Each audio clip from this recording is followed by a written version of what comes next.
Welcome to Tanvi's kitchen.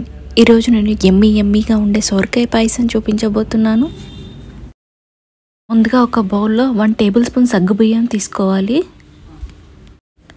వీటిలో water వేసి ఒకసారి వాష్ చేసుకొని వాటర్ అంతా వంపేసి మరలా వాటర్ వేసుకొని ఒక హాఫ్ అన్ అవర్ నానబెట్టుకోవాలి. వీడియోలో చూపిస్తున్నట్లుగా సొరకాయలో గ్రీన్ పార్ట్ మాత్రమే తురిమి తీసుకోవాలి.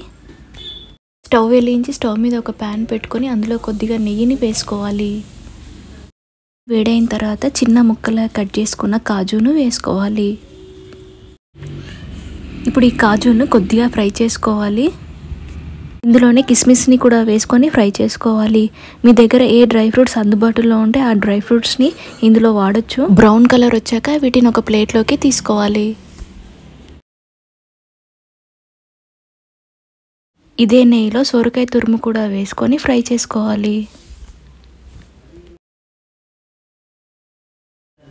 ఈ సొరకాయ తురుమును కలుపుకుంటూ మంచిగా ఫ్రై చేసుకోవాలి.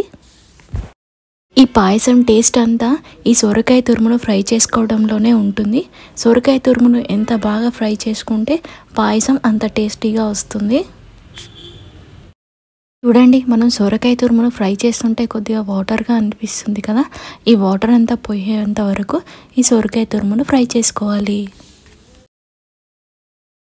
ఈ విధంగా సొరకాయ తురుమును మంచిగా ఫ్రై చేసుకొని ఒక ప్లేట్లోకి తీసుకోవాలి. ఇదే ప్యాన్లో పాలు వేసి మరిగించుకోవాలి. పాలు ఒక పొంగు వచ్చాక మనం ముందుగా నానబెట్టుకున్న సగ్గుబియ్యం వేసి ఒకసారి కలుపుకోవాలి.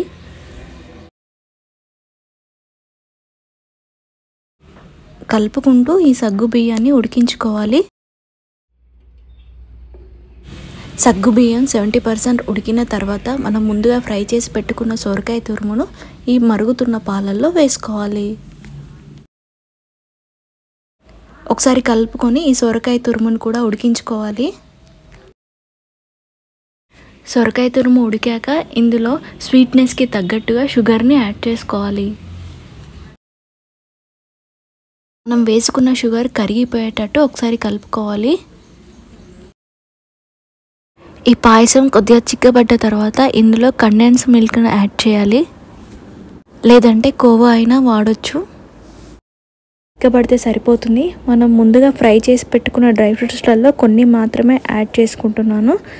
తర్వాత ఇందులో ఇలాచీ పొడి వేసుకొని స్టవ్ ఆఫ్ చేసుకోవాలి. ఈ సొరకాయ పాయసం వేడివేడిగా తిన్నా బాగుంటుంది, లేదా ఫ్రిడ్జ్లో పెట్టుకొని చల్లగా తిన్నా బాగుంటుంది. చివరగా ఒక సర్వింగ్ బౌల్లోకి తీసుకొని వేయించిన డ్రై ఫ్రూట్స్తో గార్నిష్ చేసుకుంటే యమ్మీగా ఉండే సొరకాయ పాయసం రెడీ.